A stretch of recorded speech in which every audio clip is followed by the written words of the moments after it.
Uh, hello, hello to everyone at Dayapuram. Um, I'm glad that I could join you, if not in real time, at least through this recorded message.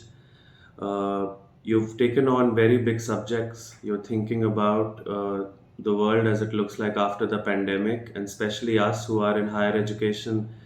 What do our lives in education look like, especially when our world moves online? Uh, what I thought as a way to share this conversation with all of you is to share some of my thoughts that each of these subjects, difficult, which threw us into new scenarios where we were coming to terms with something which was very overwhelming, and where we had to improvise. Uh, I thought I will share through a few poems thoughts with you, which precisely these subject matters, which you will be discussing in great detail today, had also made me think of. Uh, and one of the things which was really crucial and something which was very strong and which I saw during the pandemic was how people showed up for each other. And even as in most parts of the country, though not all, in most parts of the country, even as the state acted haphazardly and from some areas even withdrew significantly from the lives of people, implicated each other, implicated themselves in each other's lives, helped each other, carried messages of where the hospital bed is and where the oxygen tank is and where the particular medication is. And I thought that sense of camaraderie was something that we learned that we are each capable of. And one of my favorite poems by Vinod Kumar Shukla came to mind, and I wanted to read an English translation of that poem. Desperate, a man sat down. I didn't know him. I knew desperation, so I went near him. I reached out my hand. Holding it, he stood up. He didn't know me. He knew the reaching out of the hand. From there, we walked together. Neither of us knew the other. Both knew walking together. Vinod Kumar Shukla. Because in an otherwise an experience where we were seeing what were essentially man-made deaths as well, not just due to the illness but due to the insufficiency of our response to it, what were man-made illnesses all around us, what was otherwise a very disorienting experience for each one of us, I'm sure, uh, uh, became livable through people holding hands with each other, became livable through people helping out each other. And But especially in higher education, for a substantive part of the pandemic, it seemed like we were always running on a parallel track while the pandemic was also making its fatal presence felt among us.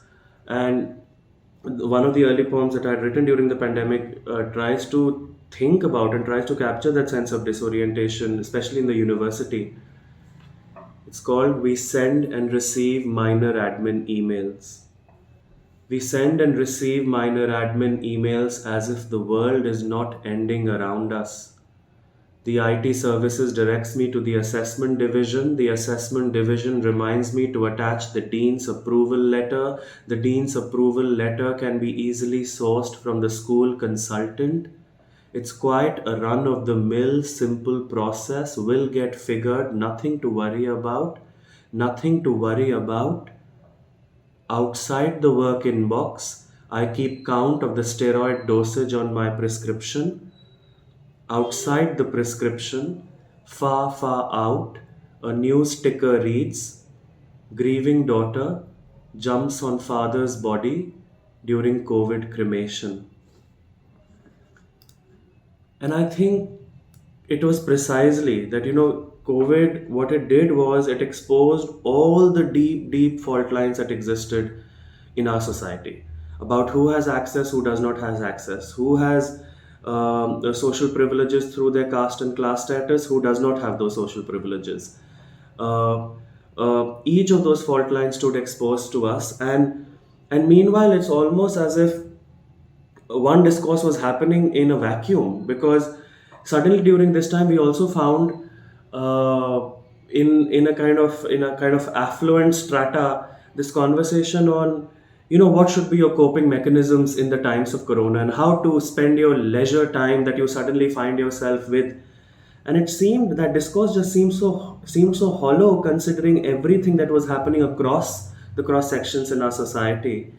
And and in one of the poems I tried to think about that, and it's a poem called Coping Mechanisms in the Times of Corona.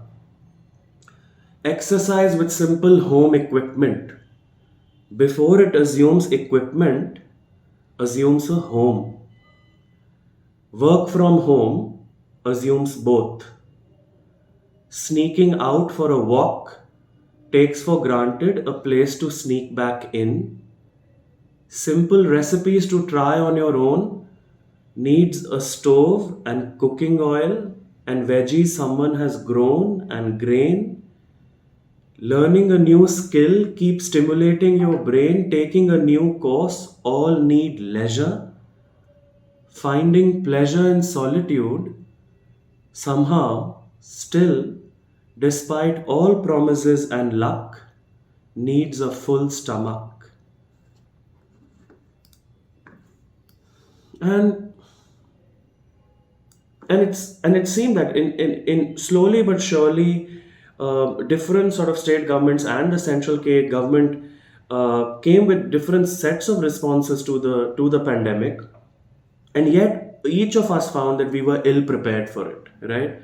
That what had been our collective priorities, especially in some North Indian state governments, what had been our collective priorities so far had not prioritized health infrastructure, had not given the importance to the health infrastructure as much as we should have.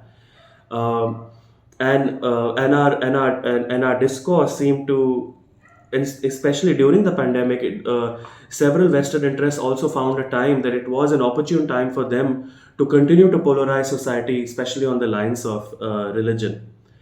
So, one of the poems that I found myself writing was this: on a close reading.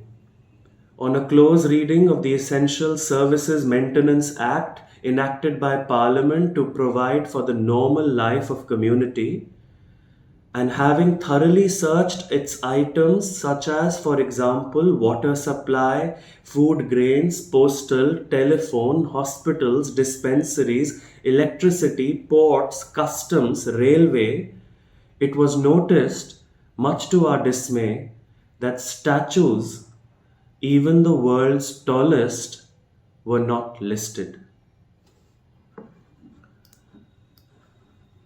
Uh, I cannot even presume to understand all the experiences that each one of you, your families, people you know must have gone through.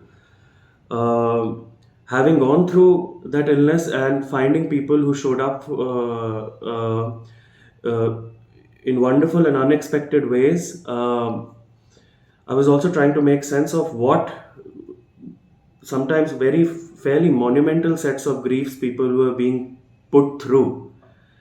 And this next poem became a way of thinking about that grief and coming to terms with it. Etymology.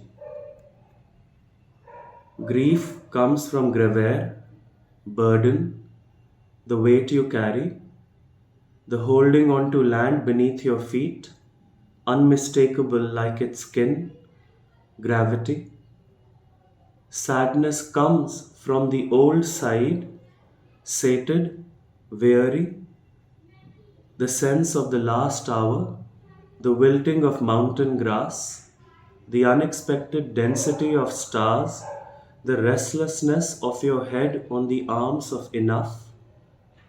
Pain comes from paina, punish, a shrinking of the sun, long corridors of wall and metal, and a slow unknowing of mercy, an unknowing of what to do with the sudden expansion of time, a traffic of remembering, You left, and the sentence does not end. Because just the enormity and the scale and the craziness of deaths that we saw around us, and especially young deaths, was like it was insurmountable. There is a way in which each of us has not come to terms with it so far, and we'll be making trying to make sense of it for a very long time. Because the young don't die like dry leaves, one day quietly unpinned from the branch. They are taken away in an ear splitting dark, like fingernail from skin. Finally, I thought I'll just end our conversation with two particular poems. One in which that which had been a deep source of solace for me, as for so many of us, and was also the sound and the voice of unity, of togetherness, of harmony in otherwise times which are pulling us apart in the most authoritarian of ways. This poem is called Ustad Bismillah Khan. Once, to an interviewer, he held up his right palm, and in the way his fingers stood, he read Alif, he read Lam, till he could read the name of God. After such revelation, what could his instrument do if not to consecrate every sky it touched? The last time I heard him, he had turned each grain of wood in his Shehnai into a riverside, each breath into a stunning desolation. What could a child born in the middle of a war promise his world except that there is no faith bigger than the octave? I heard, as if sitting on the last ghat in his city, his final note, so long and so inconsolable, it could hold us all.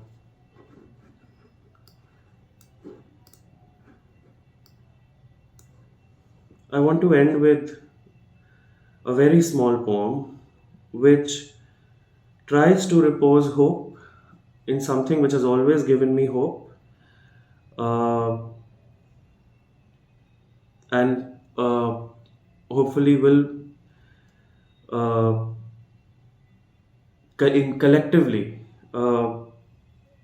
make us sustain ourselves, make us um working together, keep us working together, uh, and where retrospectively we are able to both make sense of this but also account for something like this in our future and prepare ourselves in every possible way, whether it is politically or in the closest of ways, whether it is emotionally. After each storm, after each storm, the calm of Ikonkar Satnam, after each scar, after each scar, the balm of Ik Onkar Satnam, after each word, the psalm of Ik Onkar Satnam. Thank you so much. I wish you a day of important, thought provoking conversations. Thank you so much.